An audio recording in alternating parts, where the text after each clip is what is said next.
1980களின் இறுதி இந்திய திருநாடு தனது 40வது சுதந்திர தினத்தை கொண்டாடிக் கொண்டிருந்த வேளையில் தமிழ்நாட்டின் பல கிராமங்களில் சுதந்திரம் என்பது அகராதியில் மட்டுமே இருக்கும் சொல்லாக இருந்தது. ஒரு மனிதன் இன்னொரு மனிதனின் நிழல் தன்மீது படுவதையே தீட்டாக கருதிய காலம். மதுரையின் புறநகர் பகுதிகளில் ஆதிக்கச் சாதியினர் வசிக்கும் தெருக்களில் தலித் மக்கள் செருப்பணிந்து நடக்க முடியாது, சைக்கிளில் செல்ல முடியாது, தோளில் துண்டு போட முடியாது, ஏன் இறந்த உடலை பொதுச் சுடுகாட்டிற்கு எடுத்துச் செல்லக்கூட உரிமை மறுக்கப்பட்ட காலம் அது. இப்படிப்பட்ட ஒரு ஒடுக்கப்பட்ட சூழலில்தான் ஒரு பெயர் மெதுவாக முணுமுணுக்கப்படத் தொடங்குகிறது. அது ஒரு தனிமனிதனின் பெயர் மட்டுமல்ல, ஒரு சமூகத்தின் எழுச்சியின் அடையாளம். தொல் திருமாவளவன். மதுரை அரசு மருத்துவமனையில் தடய அறிவியல் துறையில் ஒரு கௌரவமான அரசு பணி. ஆனால் அந்த பணி அவருக்கு மன நிம்மதியை தரவில்லை. தினம்தோறும் தனது சமூகம் அனுபவிக்கும் அவமானங்களும் வன்கொடுமைகளும் அவரை தூங்கவிடவில்லை. ஒரு பக்கம் நிலையான வருமானம் தரும் அரசு வேலை, மறுபக்கம் தன் மக்களின் விடுதலைக்காக காத்திருக்கும் முட்கள் நிறைந்த பாதை. திருமாவளவன் இரண்டாவது பாதையை தேர்ந்தெடுத்தார். அவர் தனது அரசு பணியை ராஜினாமா செய்த அந்த தருணம் தமிழக அரசியல் வரலாற்றில் ஒரு பூகம்பத்தின் தொடக்கம்.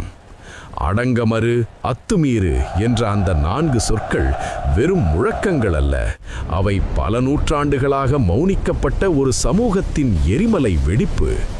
இது ஒரு கட்சியின் வரலாறு மட்டுமல்ல, இது ஒரு இனத்தின் தன்மான போராட்டம். 1982ஆம் ஆண்டு மதுரையில் மலைச்சாமி என்ற இளைஞரால் தலித் சிறுத்தைகள் இயக்கம் விதைக்கப்பட்டது. மகாராஷ்டிராவில் உருவான தலித் பாந்தர்ஸ் இயக்கத்தின் வீரியம் தமிழகத்தின் தென் மாவட்டங்களிலும் வீசத் தொடங்கியது. அந்த சமயத்தில் திருமாவளவன் இந்த இயக்கத்தில் ஒரு சாதாரண தொண்டனாகத்தான் இணைந்தார்.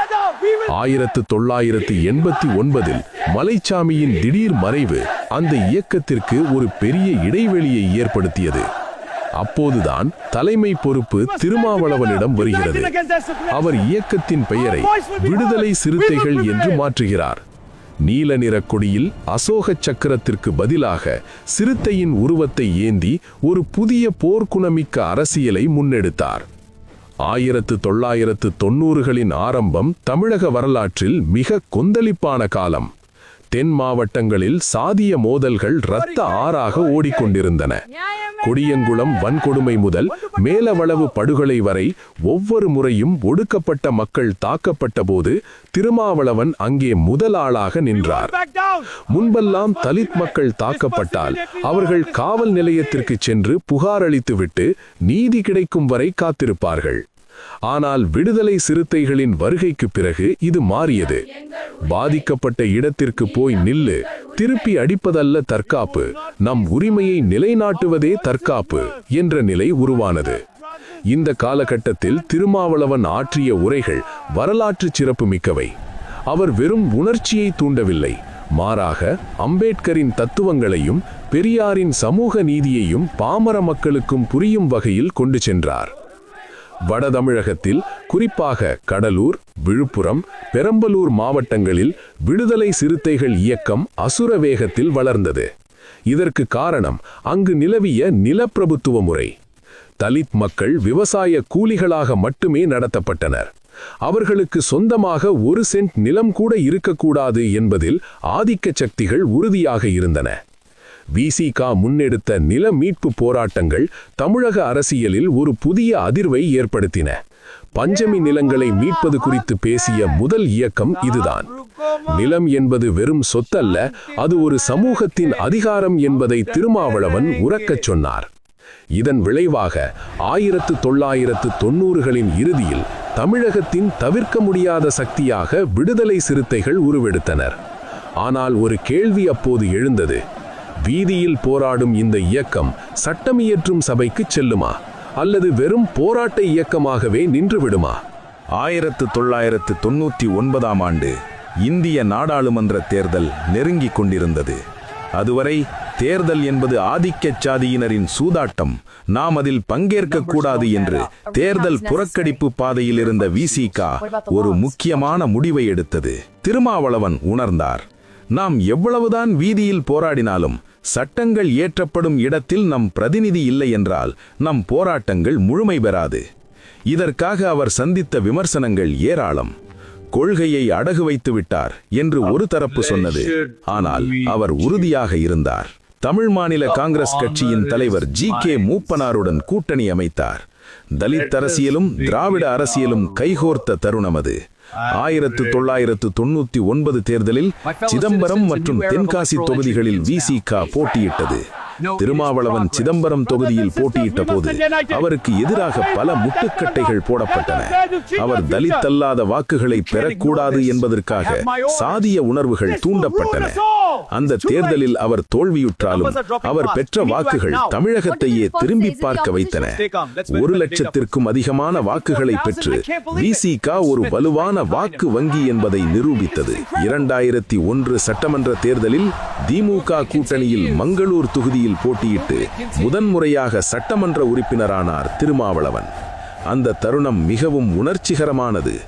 எந்த சட்டமன்றத்தின் வாசலில் நின்று ஒரு காலத்தில் நீதிக்காக போராடினார்களோ அதே சட்டமன்றத்திற்குள் ஒரு மக்கள் பிரதிநிதியாக அவர் நுழைந்தார்.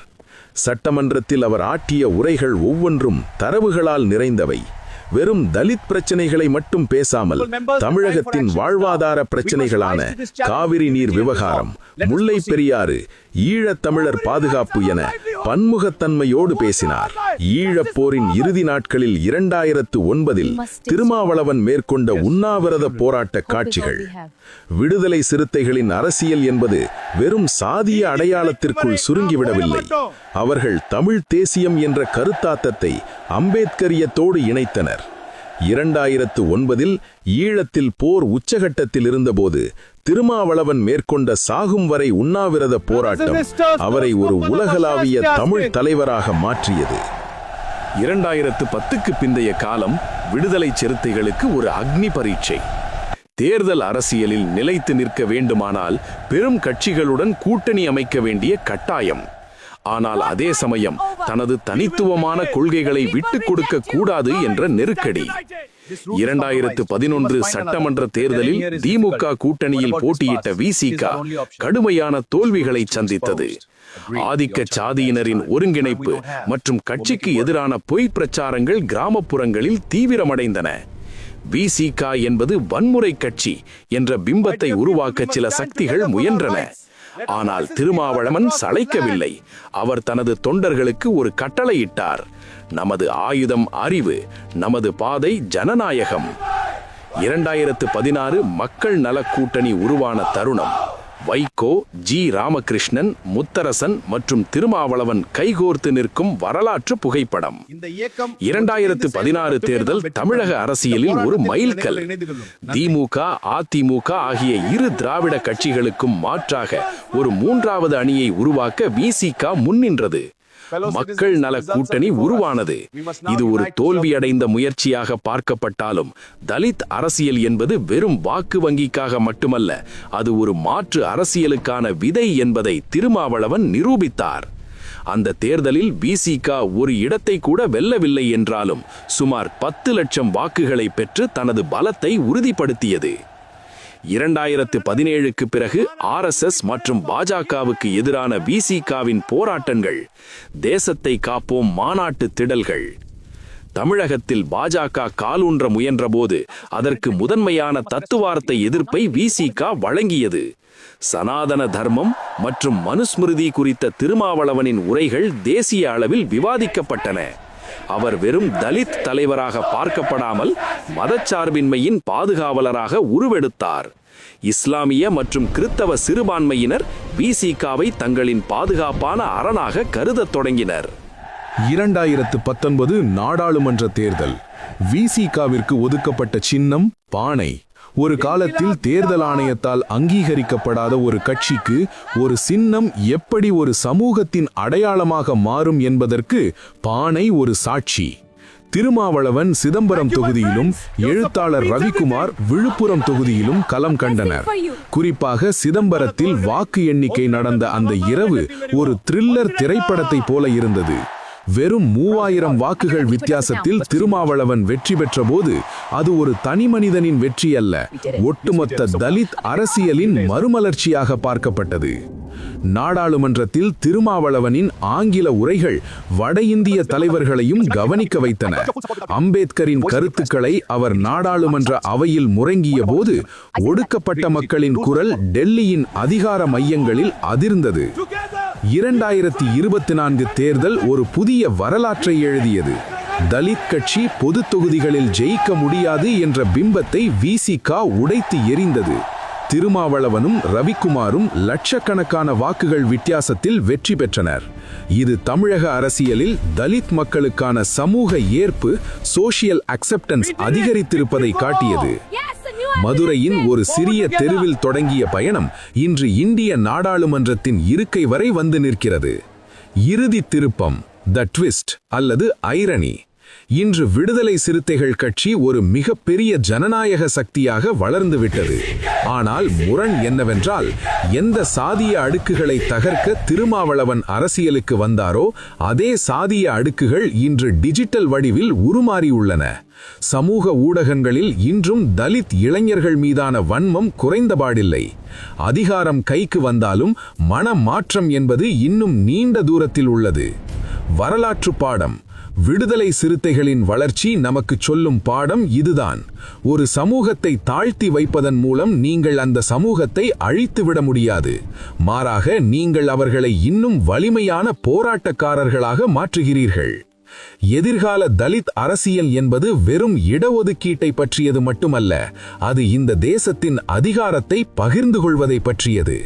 சிறுத்தைகளின் பயணம் தொடர்கிறது. ஏனெனில் சமத்துவம் என்பது ஒரு இலக்கல்ல, அது ஒரு வாழ்க்கை முறை. இந்த வீடியோ பிடித்திருந்தால் லைக் செய்யுங்கள், ஷேர் செய்யுங்கள், சப்ஸ்கிரைப் செய்யுங்கள். மேலும் தமிழ் வரலாற்று ஆவணப்படங்களுக்கு பெல் ஐகானை அழுத்துங்கள். உங்கள் கருத்துக்கள் மற்றும் பரிந்துரைகளை கமெண்ட் செக்ஷனில் பகிருங்கள். அடுத்து எந்த வரலாற்று நபரை பற்றி வீடியோ வேண்டும் என்று சொல்லுங்கள்.